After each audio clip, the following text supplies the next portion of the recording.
Sa haba ng aming paglalakad ay nakarating na po kami sa bahay ng manghihilot.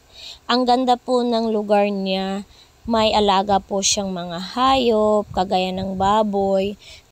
Ang lawak po ng lugar, napakatahimik, super layo nga lang sa kabihasnan. Ang saya-saya ko po nang makarating ako sa bahay nila kasi pag nagpapahilot po ako, siya po palagi ang pumupunta sa aming lugar.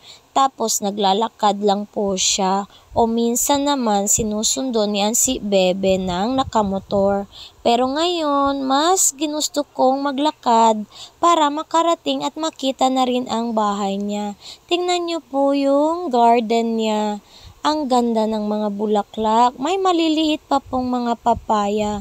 Marami pong gulay dito. Namangha po ako sa pamumuhay niya. Sobrang simple, walang problema sa buhay. Buti nga po ay naabutan namin siya kasi papalis na po siya papuntang Kaingin.